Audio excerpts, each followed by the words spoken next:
Hola a todas y todos, mi nombre es Noelia Carrasco Enríquez, soy académica del Departamento de Historia de la Facultad de Humanidades y Arte y soy investigadora del programa Ciencia, Desarrollo y Sociedad en América Latina, CIESAL, dependiente de la Vicerrectoría de Investigación y Desarrollo de la Universidad de Concepción. Además de ello, soy originaria de la Araucanía y soy una habitante que recorre permanentemente los territorios del centro-sur de Chile, que transita entre los habitares de la Araucanía, Biobío y las profundidades también de Ñuble, donde en los últimos años he podido también desarrollar actividades de investigación aplicada. Hoy día he recibido y agradecido la invitación del Museo de Historia Natural de Concepción para poder conversar con ustedes sobre la pandemia y la crisis del modelo de desarrollo. Es decir, nos haremos la pregunta por comprender de qué manera la pandemia puede ser comprendida como la crisis del modelo de desarrollo que vivimos como sociedad. Algunos posibles argumentos para sostener ya no esta pregunta, sino esta afirmación. La pandemia es la evidencia que estamos enfrentando la crisis de nuestro modelo de desarrollo. Primer argumento. La pandemia deja en evidencia un conjunto, ¿no es cierto?, de claras urgencias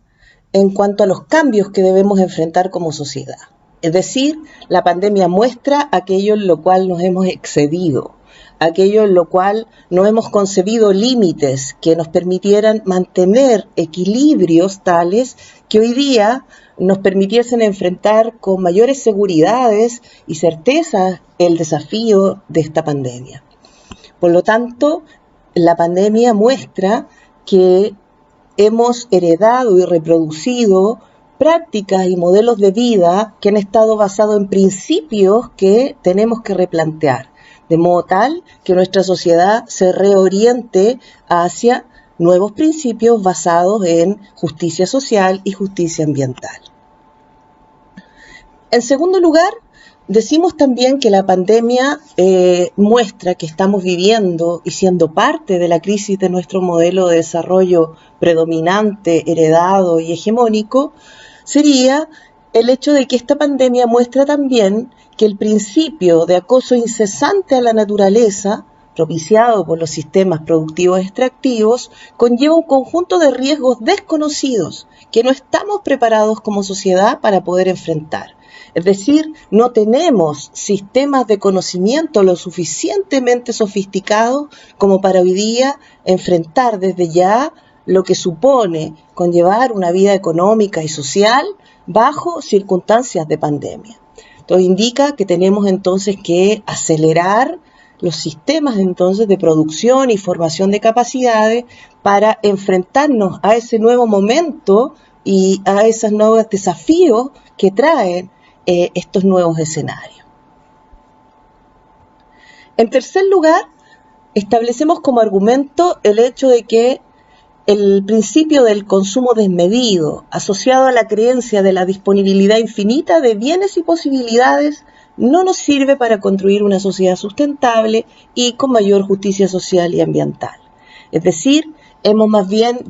vivido décadas en donde hemos incentivado y reproducido hábitos y pautas de consumo sin mayor sentido, sin mayor fundamentación. Es el consumo por el consumo, el principio del consumir por poder consumir, sin la posibilidad tampoco de que como comunidades y como territorio hayamos podido diseñar nuestros propios consumos. Muy por el contrario, las dinámicas económicas y culturales de la globalización de las últimas décadas ha implicado que nuestros consumos, nuestro repertorio, ¿no es cierto?, en general, de adquisición de bienes, de uso de bienes, haya transgredido y superado ciertos límites previamente o que hubiesen permitido equilibrios ecológicos, de modo tal que hoy día además estamos generando cantidades de basura y de desecho que no estamos siendo capaces de gestionar, ¿sí? Por lo tanto, aquí hay un desequilibrio importante propiciado por este principio del consumo desmedido, que también está quedando evidencia con esta pandemia, toda vez que la pandemia está demostrando que los recursos naturales están colapsando, que los ecosistemas están demostrando extinción, degradación y desaparición progresiva, razón por la cual estamos viviendo además los impactos de este acelerado cambio climático que nos afecta. En esa misma línea, planteamos como cuarto argumento de por qué nuestro modelo de sociedad y de desarrollo vigente y hegemónico predominante se encuentra hoy día ante una crisis y un resquebrajamiento mayor en el contexto de la pandemia, viene a ser el hecho de que la pandemia demuestra que los más expuestos a las crisis sociales, naturales, socionaturales, son siempre los más vulnerables, es decir, aquellos para quienes la sociedad y su sistema de funcionamiento regular no ofrece garantías básicas tales como el alimento, el techo y la atención médica. Es decir, la pandemia muestra que hemos naturalizado una forma desigual de vivir en donde los desequilibrios en la distribución de los recursos exige hoy día una revisión muy exhaustiva y replanteamientos profundos. Es decir, ante los nuevos e inminentes riesgos que debemos saber prever, conocer de antemano qué sectores de nuestra sociedad requerirán mayor protección y, por lo tanto, qué políticas públicas, qué programas de formación, qué programas de fomento económico serán los pertinentes y los oportunos para poder promover en estos sectores más vulnerables. Hoy día Chile se enfrenta a una oportunidad única en este contexto y desde el punto de vista histórico, porque estamos padeciendo esta crisis socionatural del COVID, de la pandemia, que trae consigo todo este replanteamiento de nuestras maneras habituales de vivir, de usar el tiempo, de dinamizar nuestra rutina, y al mismo tiempo es el escenario previo a un proceso constituyente y a lo que esperamos sea un espacio, un conjunto de espacios deliberativos donde podamos establecer y agarrar de raíz estos grandes desafíos que tenemos en el replanteamiento de principios básicos de nuestro modelo de desarrollo. En ese contexto, y para terminar, el último argumento que planteamos para sostener que la crisis del COVID puede ser entendida como la crisis de nuestro modelo de desarrollo en su configuración compleja, es entender que hoy en día la ausencia de antecedentes, cifras, manejos de la crisis y a su vez de respuestas no biomédicas, científicas en lo que entendemos tradicionalmente como el ejercicio de la ciencia, han demostrado, ¿verdad?, que las ciencias ya no son por sí mismas suficientes en el control de riesgo de la magnitud como el que hasta ahora ha sido COVID-19. En ese contexto, nuestro quinto argumento para sostener entonces que la crisis y la pandemia actual es la crisis de nuestro modelo de desarrollo, establece que las ciencias ya no podrán seguir siendo vistas como un saber superior capaz de controlar todos los riesgos y los padecimientos de los seres humanos. Hoy en día todo indica que la incertidumbre llegó para quedarse y que debemos aprender a sobrepasarla en nuestras vidas y a sopesarla como corresponde. A sopesarla en nuestras vidas, en nuestros mundos cotidianos y en nuestras dinámicas de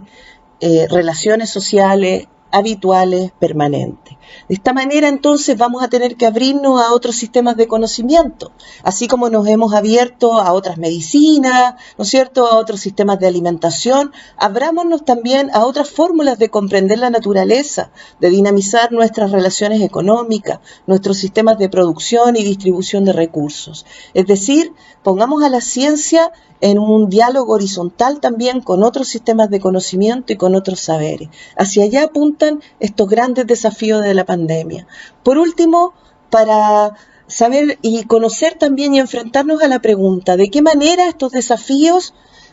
pueden ser enfrentados desde esos mundos cotidianos, personales, familiares que cada uno de nosotros tenemos.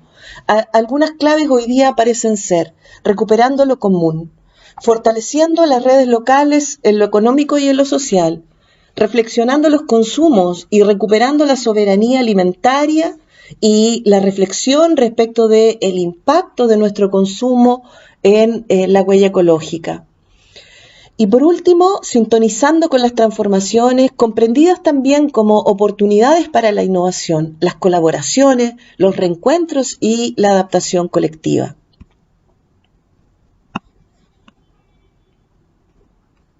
Mucha suerte con estos desafíos y muchas gracias nuevamente al Museo de Historia Natural por esta bella invitación.